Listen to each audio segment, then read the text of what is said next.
पूज्य स्वामी राम सुखदास जी के शब्दों में सुनते हैं कि मानव जीवन का लक्ष्य क्या है। हम विचार करके देखते हैं तो स्पष्ट मालूम होता है कि मनुष्य ही परमात्मा प्राप्ति का अधिकारी है। जैसे चारों आश्रमों में ब्रह्मचर्य आश्रम केवल पढ़ाई के लिए है, इसी तरह 84 लाख योनियों में मनुष्य शरीर ब्रह्म विद्या के लिए है। ब्रह्म विद्या की प्राप्ति के लिए ही मनुष्य शरीर है।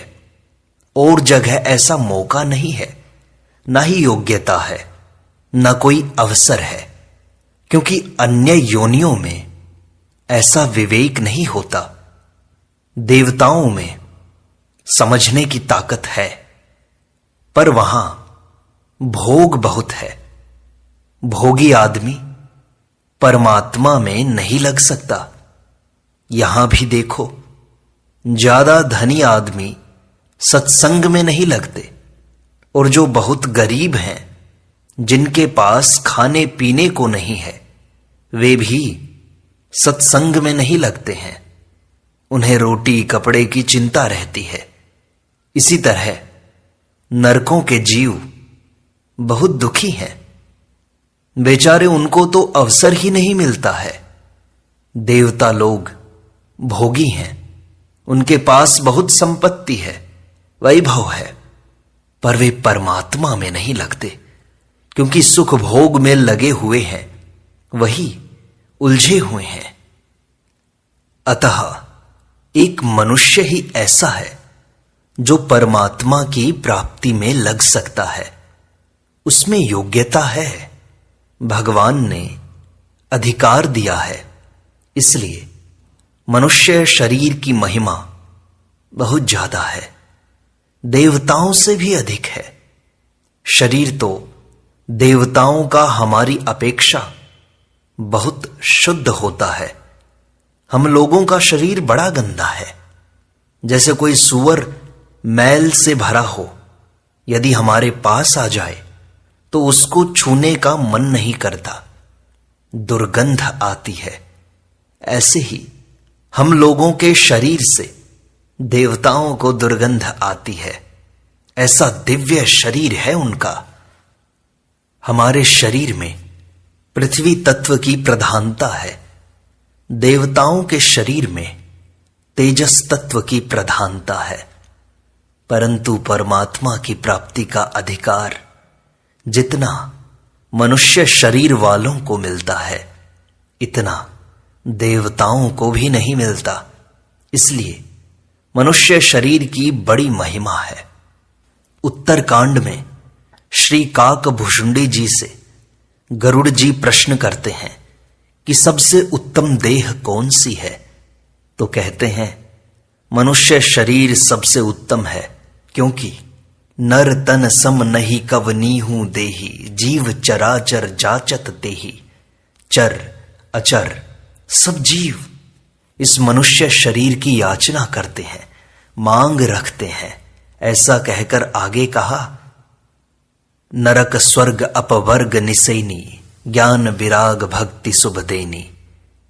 मनुष्य देह नरक, स्वर्ग और अपवर्ग मोक्ष, ये 3 देने वाली है। इसके सिवाय परमात्मा का ज्ञान इस शरीर में हो सकता है, संसार से वैराग्य हो सकता है, और भगवान की श्रेष्ठ भक्ति इसमें हो सकती है। इस शरीर में ये 6 बातें बताई। मनुष्य शरीर का एक बड़ा जंक्शन है, जहां से चाहे जिस तरफ जा सकता है। ऐसी मनुष्य शरीर की महिमा है। इस महिमा को कहते हुए पहले ही नाम लिया, नरक स्वर्ग अपवर्ग निसैनी। नरकों में जा सकते हैं, यह महिमा है कि निंदा? मनुष्य शरीर ऐसा है जिसमें नरक मिल सकते हैं, तो यह निंदा हुई। इसमें तात्पर्य क्या निकला? ऊंची से ऊंची और नीची से नीची चीज मिल सकती है इस मानव शरीर से। यह इसकी महिमा है। वास्तव में महिमा है शरीर के सदुपयोग की। इसका उपयोग ठीक तरह से किया जाए तो भगवान की श्रेष्ठ भक्ति मिल जाए, मुक्ति मिल जाए, वैराग्य मिल जाए, सब कुछ मिल जाए। ऐसी कोई चीज नहीं जो मनुष्य शरीर से न मिल सके। गीता में आया है, यम लब्ध्वा चा परम लाभम मन्यते नाधिकम ततः। जिस लाभ की प्राप्ति होने के बाद कोई लाभ शेष न रहे, मानने में भी नहीं आ सकता कि इससे बढ़कर कोई लाभ होता है, और जिसमें स्थित होने पर वह बड़े भारी दुख से भी विचलित नहीं किया जा सकता। किसी कारण शरीर के टुकड़े टुकड़े किए जाएं तो टुकड़े करने पर भी आनंद रहे, शांति रहे, मस्ती रहे। दुख से वह विचलित नहीं हो सकता, उसके आनंद में कमी नहीं आ सकती। तम विद्यात दुख संयोग वियोगम योग संजितम। इतना आनंद होता है कि दुख वहां रहता ही नहीं। ऐसी चीज प्राप्त हो सकती है मानव शरीर से। मनुष्य शरीर की ऐसी महिमा तत्व प्राप्ति की योग्यता होने के कारण से है। मनुष्य शरीर को प्राप्त करके ऐसे ही तत्व की प्राप्ति करनी चाहिए। उसे प्राप्त न करके झूठ, कपट, बेईमानी, विश्वासघात, पाप करके नरकों की तैयारी कर लें तो कितना महान दुख है।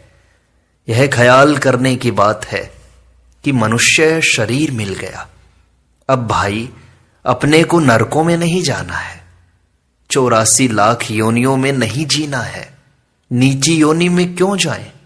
चोरी करने से, हत्या करने से, व्यभिचार करने से, हिंसा करने से, अभक्ष्य भक्षण करने से, निषिद्ध कार्य करने से मनुष्य नरकों में जा सकता है।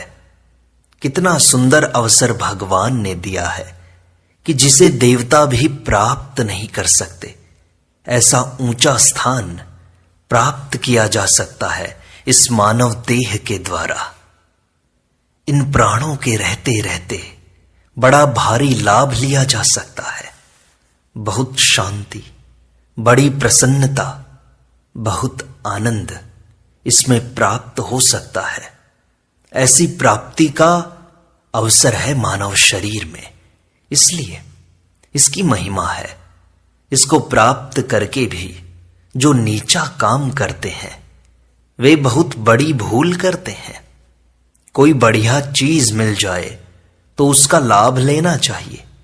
जैसे किसी को पारस मिल जाए तो उससे लोहे को छुआने से लोहा सोना बन जाए।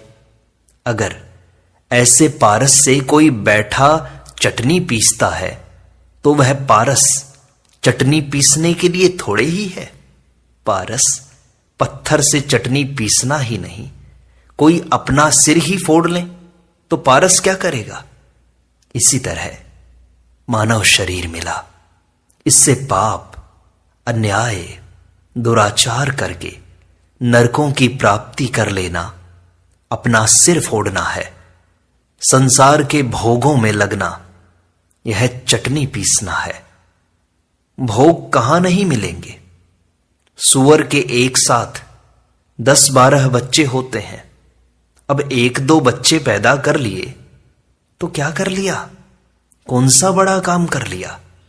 धन कमा लिया तो कौन सा बड़ा काम कर लिया? सांप के पास बहुत धन होता है, धन के ऊपर सांप रहते हैं।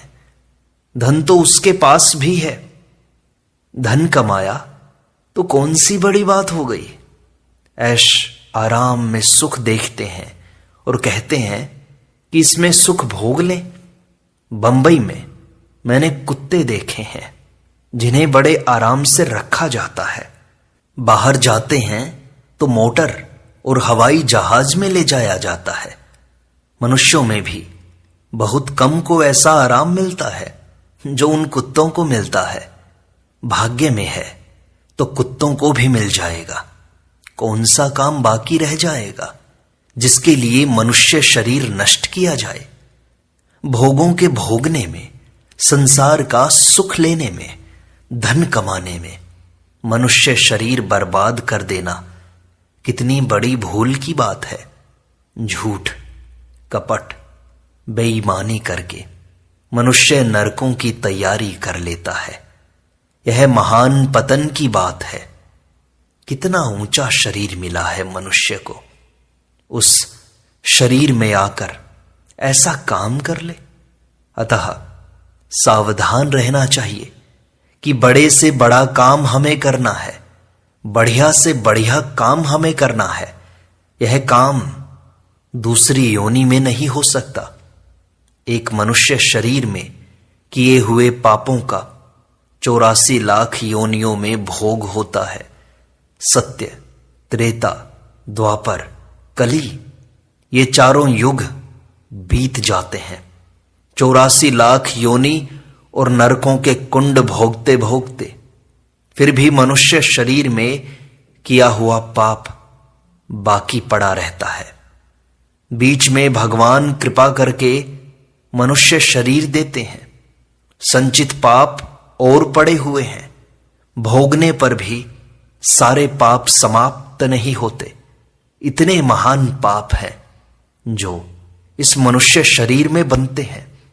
यह मनुष्य शरीर है जिससे परमात्मा की प्राप्ति कर सकते हैं। अनंत ब्रह्मांड जिसके फुरणा मात्र से रचित होते हैं, पंडित होते हैं, वे परमात्मा तुम्हारी आज्ञा मानने के लिए तैयार हो जाते हैं। गोपियों के हृदय में भगवान के प्रति प्रेम होने के कारण वे कहती हैं, लाला छाछ दूंगी, थोड़ा नाचो। तो भगवान नाचने लग जाते हैं। लाला बंशी बजाओ, छाछ पिलाऊंगी। अब बोलो, छाछ के बदले वे परमात्मा नाचने और बंशी बजाने को तैयार। इतना ऊंचा पद इस मनुष्य शरीर से मिल सकता है। इस शरीर की प्राप्ति करके हम फिर कर लें नरकों की तैयारी, महान दुखों की तैयारी। कितनी बड़ी भारी गलती है। ऐसा मनुष्य शरीर मिल जाए तो बड़े से बड़ा लाभ लेना चाहिए ना।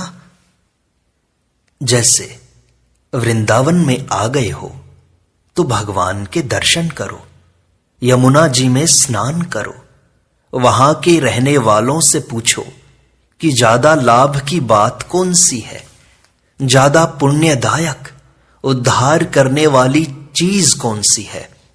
वृंदावन में आए हो तो वृंदावन का आनंद लो।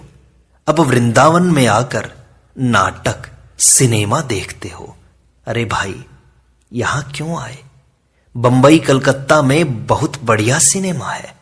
यह तो तीर्थ स्थान है। भगवान के दर्शन करो। जहां कीर्तन होता हो, कथा होती हो, ऐसी जगह जाओ और विशेष लाभ लो। वृंदावन में आए हो ना, इसी तरह मानव शरीर में आए हो तो विशेष लाभ ले लो। पर यहां भी वही काम करते हो जो पशु पक्षी करते हैं। वही खाना पीना, वही बाल बच्चे पैदा करना। यह तो भैया कुत्ते बन जाओ तो तैयार, सूअर बन जाओ तो तैयार, गधे बन जाओ तो तैयार, कौवा बन जाओ तो तैयार। ये भोग तो सब जगह तैयार मिलेंगे। ये चीजें कौन सी बाकी रहेंगी? इन चीजों के लिए आए हो क्या मनुष्य शरीर में? मनुष्य शरीर क्यों खराब करते हो? यह शरीर क्यों प्राप्त किया? भगवान ने कृपा करके शरीर दिया है तो इस शरीर से होने वाले वे लाभ लो जो दूसरे शरीर में नहीं हो सकते। रामचरितमानस में तुलसी कहते हैं, बड़े भाग मानुष तनु पावा, सुर दुर्लभ सब ग्रंथि ही गावा। मनुष्य शरीर देवताओं को दुर्लभ है, ऐसा ग्रंथों में कहा है। ऐसा दुर्लभ शरीर जिसको प्राप्त करके केवल परमात्म तत्व की प्राप्ति करनी चाहिए। केवल परमात्म तत्व में ही सच्चे हृदय से एकदम लग जाना चाहिए। मौका है भाई, मौका है।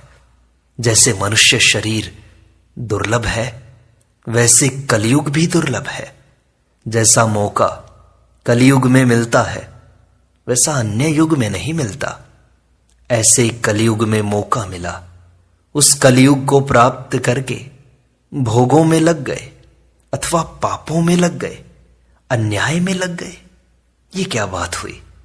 शास्त्र की दृष्टि से अन्याय, हम भी विचार से देखें तो अन्याय, लौकिक दृष्टि से अन्याय, लोग देख लें तो शर्म आए। ऐसे ऐसे कामों में लग जाए मनुष्य शरीर प्राप्त करके, कितनी हानि की बात है। तो हम क्या करें? आज दिन तक हुआ सो हुआ, गलती हुई सो हुई। आज से दृढ़ निश्चय कर लो कि समय बर्बाद नहीं करेंगे, पाप व अन्याय नहीं करेंगे। जल्दी से जल्दी तत्व की प्राप्ति कैसे हो, कैसे उस तत्व का बोध हो, कैसे भगवान के चरणों में प्रेम हो जाए, ऐसी लालसा लगाओ।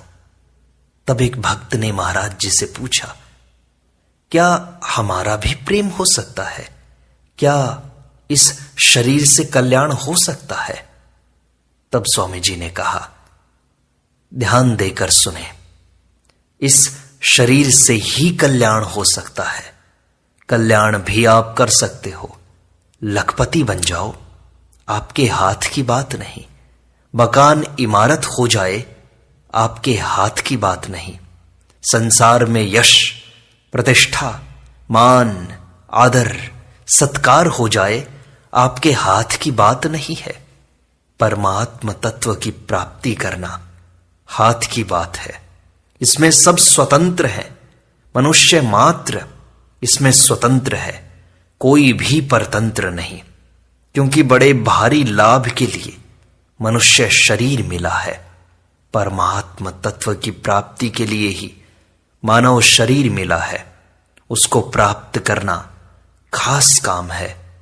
मनुष्य ध्यान नहीं देता है। बस रामायण में आया है, कबहू करी करुणा नर देही, तेत ईस बिनु हेतु स्नेही। इस चौपाई पर आप थोड़ा ध्यान दें। भगवान विशेष कृपा करके मानव शरीर देते हैं।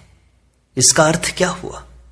भगवान ने इस जीव पर विश्वास किया कि इसको मनुष्य शरीर दिया जाए, जिससे इसका दुख मिट जाए, मेरी प्राप्ति हो जाए, इसका कल्याण हो जाए। इस भावना से मानव शरीर दिया, विशेष कृपा करके। जब भगवान की यह भावना है कि मेरी प्राप्ति कर ले, तो थोड़ा सा हम भी इधर ध्यान दें, तो भगवान का संकल्प सच्चा होने ही वाला है। पर ध्यान नहीं देता मनुष्य। भगवान कृपा करके मानव शरीर देते हैं। इसका अर्थ यही है कि परमात्मा की प्राप्ति हो सकती है। भगवान ने विश्वास किया, यदि यहां आकर जीव भगवान की प्राप्ति नहीं करता, तो भगवान के साथ विश्वासघात करता है। यहां आकर पाप, झूठ, कपट करता है, तो बड़ा भारी नुकसान करता है खुद का। निश्चय कर लो कि आज से पाप नहीं करेंगे, अन्याय नहीं करेंगे और भगवत प्राप्ति में निरंतर लगे रहेंगे। जैसे व्यापारी व्यापार खोजता है, इस तरह परमात्म तत्व की प्राप्ति के लिए खोज में लगना चाहिए। आपको कोई संत महात्मा मिल जाए, कोई भगवत प्राप्त पुरुष मिल जाए, तो उनसे पूछो कि भगवान कैसे मिले, भगवान के चरणों में प्रेम कैसे हो, जीवन मुक्ति कैसे हो। नारायण नारायण नारायण।